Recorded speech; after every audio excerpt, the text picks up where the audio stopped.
धम्मं शरणं गच्छामि।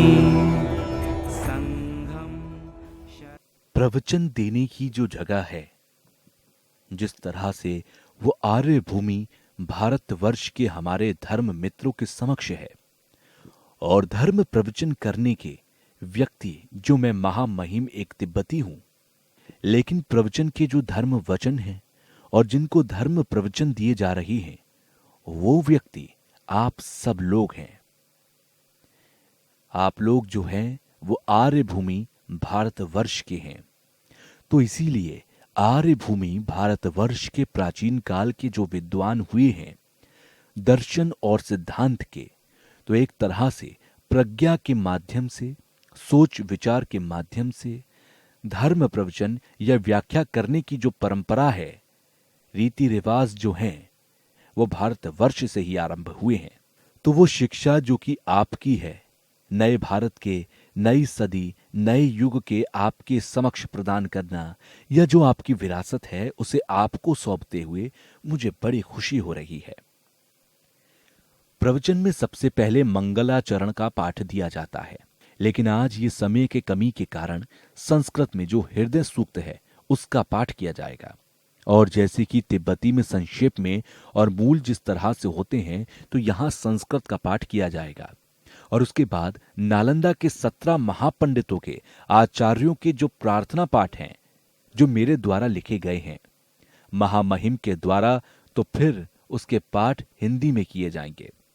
और नालंदा विश्वविद्यालय के आचार्यों के महापंडितों की जो पाठ हैं, वो एक एक श्लोक में पंडितों के आचार्यों की जो स्तुति की जाती है, उनके गुणगान किए जाते हैं, तो उसे आप याद करते हुए पढ़िए, क्योंकि जितने भी आचार्य हुए हैं वो आपके ही भारतवर्ष के हैं, आपके ही पूर्वज रहे हैं। इसलिए उन्हें याद करते हुए जो ज्ञान है उसे याद करते हुए इससे पाठ करिए। और इसे हिंदी में अनुवाद किया गया है, तो इसे याद करते हुए और सचमुच में आचार्यों की जो एक छाप छोड़ी है उन्होंने धर्म और प्राणियों के हित में, तो उसे याद करते हुए इसका पाठ कीजिए। तेन च समयेन आर्यावलोकितेश्वरो बोधिसत्वो महासत्वो गम्भीरायां प्रज्ञापारमितायां चर्यां चरमाणः एवं व्यवलोकयति स्म। पञ्चस्कन्धाः तांश्च स्वभावशून्यानवलोकयति। अथायुष्मान् शारिपुत्रो बुद्धानुभावेन आर्यावलोकितेश्वरं बोधिसत्वम् एतदवोचत।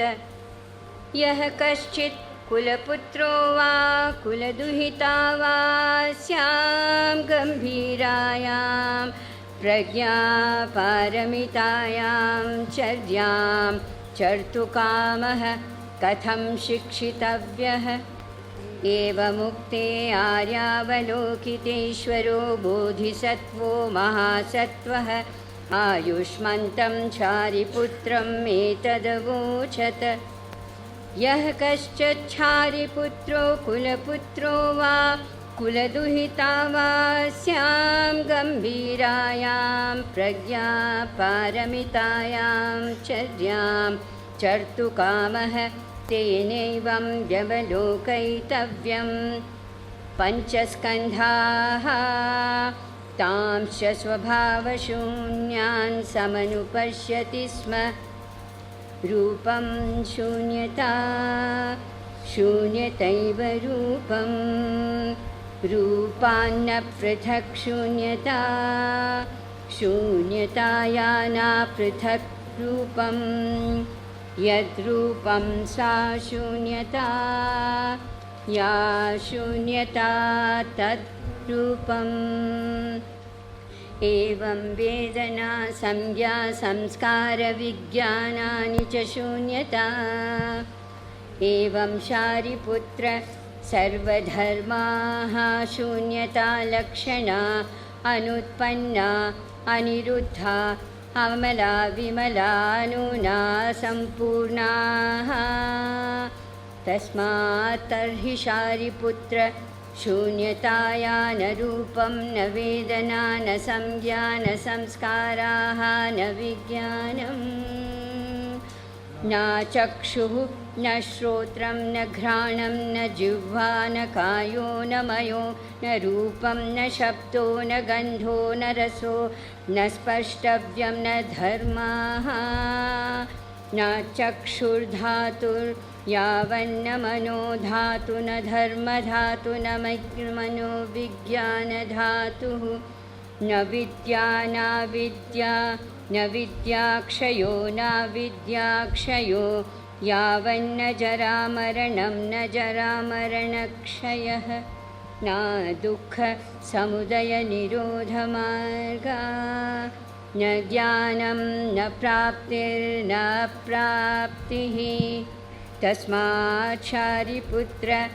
अप्राप्तित्वेन बोधिसत्त्वानां प्रज्ञापारमितामाश्रित्य विहरति चित्तावरणः चित्तावरणनास्तित्वादत्रस्थो विपर्यासातिक्रान्तो निष्ठनिर्वाणः त्रध्वव्यवस्थिताः सर्वबुद्धाः प्रज्ञापारमितामाश्रित्य अनुत्तरां सम्यक् सम्बोधिम् अभिसम्बुद्धाः तस्मात् ज्ञातव्यः प्रज्ञापारमिता महामन्त्रः अनुत्तरमन्त्रः असमसममन्त्रः सर्वदुःखप्रशमनमन्त्रः सत्यं मन्त्रो अमिथ्यत्वात् प्रज्ञापारमितायां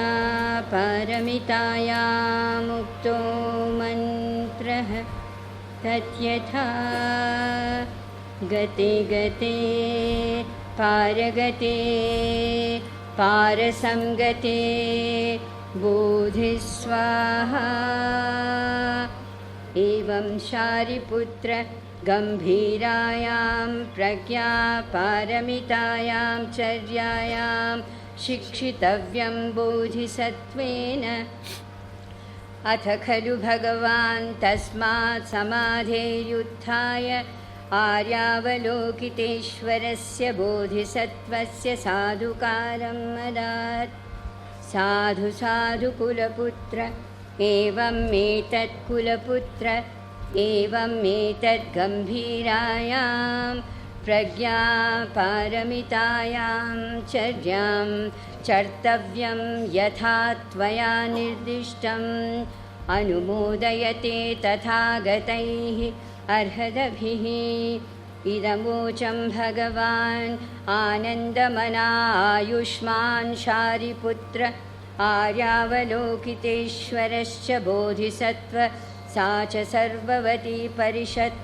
सदेवानुशासुरगन्धर्वश्च लोको भगवतो भाषितम् अभ्यनन्दन इति प्रज्ञापारमिताया हृदयसूत्रं समाप्तम्। जो नालंदा के महापंडितों की जो स्तुति है प्रार्थना पाठ की, ये पुस्तक जो है ये कृपया सब साथ पाठ करें। महापंडितों के जो गुणगान है उसे याद करते हुए, क्योंकि जितने जो भारतवर्ष के महापंडित हुए हैं तो वे केवल इतिहास की बात नहीं बल्कि साक्षात जो उनके लिखे हुए जो रचनाएं हैं उसे देख करके हम समझ सकते हैं, तो उसे याद करते हुए कृपया पाठ करें। लोकहित की करुणा से उत्पन्न श्रेष्ठहान विबोध एवं त्राण को संप्राप्त प्रतीत्यज वार्ता से लोको धर्ता देवदेव मुनीन्द्रवादि सूर्य तुम्हें शिर से प्रणाम है। जिन जननी भावार्थ अंतरहित तत्वार्थ का प्रतीत्य उत्पाद की गंभीर युक्ति से देशना पटु, जिनके व्याकरणवत यानोत्तम मध्यमक नय के प्रणेता नागार्जुन को नमन है। उनके शिष्य ज्ञात्र श्रेष्ठ सिद्धवर स्वपर सिद्धांत सिंधु पारंगत नागार्जुन परंपरा धारकों के शिरोरत्न श्री आर्यदेव जिन पुत्र को प्रणाम है। प्रतीत्य समुत्पादार्य सम्मत है चरम अर्थ, प्रज्ञप्त नाम मात्र इस गंभीर मर्म के देष्टा। उत्कृष्ट सिद्धियों की भूमिकों को संप्राप्त बुद्ध पालित चरणों को प्रणाम करता हूँ। सत्य वस्तुओं के उत्पाद आदि अंतों का खंडन कर सामान्य भासित बाह्य अर्थ को प्रमाण मानने के सिद्धांत प्रतिष्ठापक पंडित वर आचार्य भव्य को प्रणाम करता हूँ। इसी प्रत्ययता मात्र से ही प्रतीत्यज के अंतत्वयवारक आभास शून्य मध्यमक गंभीरोदारनय के उपदेश दक्ष सूत्र तंत्र परिपूर्ण मार्ग के व्याख्याता नमन चंद्र कीर्ति को। आश्चर्य अद्भुत महाकरुणा पथ को विविध गंभीरोदार युक्तियों के नए से सुभग विनयों के उपदेशों में प्रवीण जिन पुत्र शांति देव को यह प्रणाम है। विनयों के आश्य समद्वैत शून्य मध्यमक मार्ग की परंपरा के मध्यमक और प्रमाण युक्ति नय में विवेक दक्ष हिमवत प्रदेशों में जिन शासन विस्तारक शांत रक्षित महोपाध्याय को प्रणाम है। अंतरहित मध्यमक दर्शन युगनत्थ शमथ विपश्यना के भावना क्रम का सूत्र तंत्र सम्मत ही सम्यक विस्तार कर हिमवत प्रदेश में जिन शासन के विस्तारक निर्भ्रांत कमलशील पाद को प्रणाम है। मैत्रेय कृपा पात्र सर्व महायानी पिटकों के सुविस्तार दक्ष अति विस्तीर्ण मार्ग का उपदेश देते हुए जिन व्याकरणानुसार विज्ञान रथ संचालक असंग के चरणों में करता प्रणाम हूँ। द्वय शून्यता और सात विधान ग्रंथों की परंपरा धारण कर वैभाषिक सौत्रांतिक विज्ञप्ति सिद्धांतों के प्रकाशक द्वितीय सर्वज्ञवत विख्यात विद्वत्वर आचार्य वसुबंधु चरणों को प्रणाम है। मुनि के शास्त्रों की परंपरा और फिर वस्तुबल युक्ति से देशनार्थ तर्कद्वार शतशः उद्घाटित कर विवेकमति दृष्टिदाता नैयायिक दिग्नागपादों को करता प्रणाम हूँ। बाह्याभ्यंतर प्रमाणों के सर्वमर्मज्ञ सौत्र चैत्र गभीरोधार सर्व मार्ग के युक्ति द्वारा निर्णायक अद्भुत धर्म नीति के पटुवक्ता धर्म कीर्ति पाद को नमन है। असंग बंधुओं से आगत प्रज्ञा पारमितार्थ सदसदंतहीन मध्यमक प्रसंगवत अलंकार शास्त्रार्थ लोकद्वीप प्रज्वालक विमुक्ति सेन आर्य के चरणों में नमन है। जननी के अर्थ के विभंग हेतु जिनके व्याकरण प्राप्त अजितनाथ के भी अववादों के यथावत प्रकाशक त्रिमात्र प्रज्ञा पारमिवर ग्रंथों के आचार्य हरिभद्र को यह नमन है। खोही विनय निकायों के भावों का संक्षेप कर सर्वास्तिवाद शास्त्र सम्मत प्रातिमोक्ष के सम्यक देशना प्रवीण गुण प्रभपाद को करता प्रणाम हूँ। त्रिशिक्षा गुणमणि कोश के अधिकारी विमल विनय शासन के दीर्घ स्थायित्व हेतु विपल ग्रंथार्थ के विस्तारक विनय धरों में श्रेष्ठ शाक्य प्रचरणों में करता प्रणाम हूँ। मुनि प्रोक्त गंभीर और उदार वचन परंपरा अशेष का पुरुषत्रय मार्गतया उपदेशों के करता।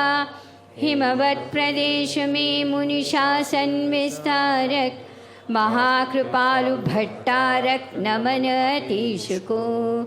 जम्बूद्वीप अलंकार भूत ऐसे ऐसे अद्भुत सुभाषितों के आकर श्रेष्ठ विज्ञों की दृढ़ प्रसन्न चित्त से की गई अध्येशना से संतति पक्व होकर मुक्ति में अधिष्ठित हो। वस्तु की अवस्थिति और सत्वद्वय अर्थ जान सत्य चतुष्टय से भव प्रवृत्ति और निवृत्ति के यथावत विनिश्चय से तर्क पुष्ट श्रद्धा को त्रिशरण में दृढ़ करके मोक्ष मार्ग मूल में दृढ़ अधिष्ठान हो। दुख समुदय पशम निर्वाण काम बनूं बुद्धि और जगत की त्राणी छा दिगंत व्यापिनी करुणा से उद्गत हो। अकृत्रिम बोधि चित्ताभ्यास में अधिष्ठित हो जाऊं। महारथियों के ग्रंथों के अर्थों में श्रुत चिंता भावना से हो करके पारंगत वज्रयान के सभी गंभीर मर्म मार्ग के निश्चय की सहज शीघ्र प्राप्ति में अधिष्ठित हो जाऊं।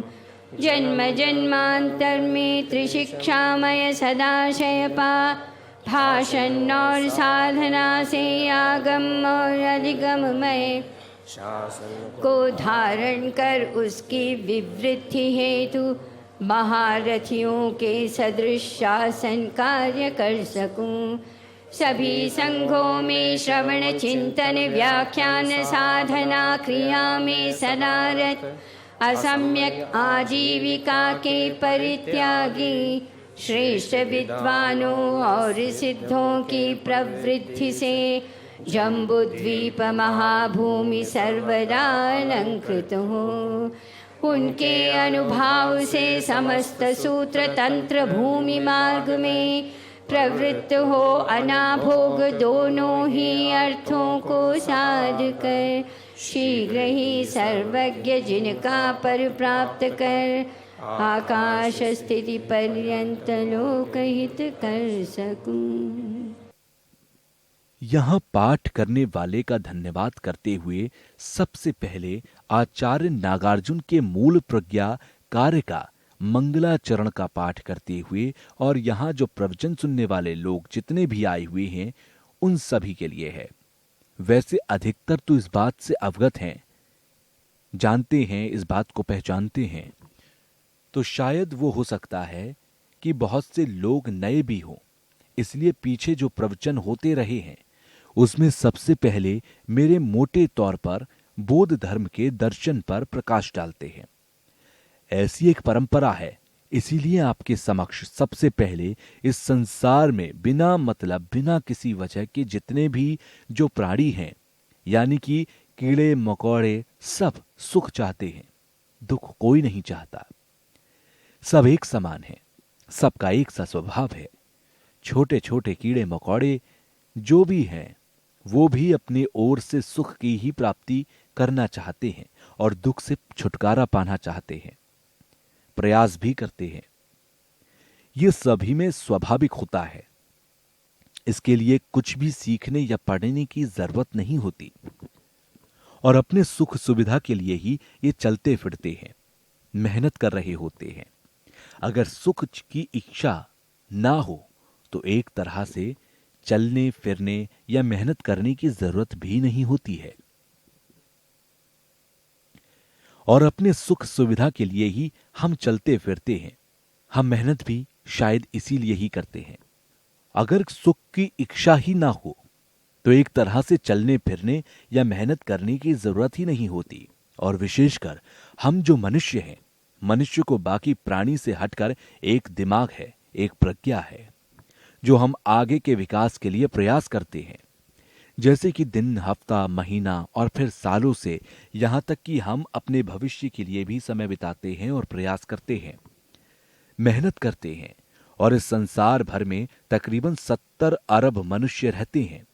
वो सभी प्राणियों से हटकर, बाकी जानवरों आदि से हटकर हमारे में एक प्रज्ञा है, अक्ल है, जो हम अपने दिमाग से इस्तेमाल करते हुए अपने सुख और सुविधाओं के लिए प्रयास करते हैं। और हम देखते हैं कि सुख की प्राप्ति के लिए यही एक अच्छा तरीका है, दुख से छुटकारा पाने के लिए यही एक अच्छा तरीका है, ऐसा हम मानते हुए प्रयास करते हैं। खासकर जैसे पहले भी बताया गया कि इस संसार में हम प्राणियों में कई तरह का परिवर्तन देखा जा सकता है, विशेषकर मनुष्य के अंदर। सुख की प्राप्ति के लिए और दुख से छुटकारा पाने के लिए हम कोशिश करते हैं। उदाहरण के लिए जैसे सभी प्राणियों में भूख प्यास में एक तरह की कठिनाई होती है, तकलीफ होती है, तो उस तकलीफ से छुटकारा पाने के लिए मनुष्य भी अपनी ओर से प्रयास करता है। जिस तरह से किसान अपनी फसलों के लिए मेहनत करता है, उसी तरह नई नई चीजें भी बनाता है और धीरे धीरे आज के दौर में वो तकनीक की चीजें भी बना रहे हैं। तो इसीलिए खासकर 20वीं सदी में तकनीकी विकास बहुत ज्यादा शरणं गच्छामि धम्मं शरणं गच्छामि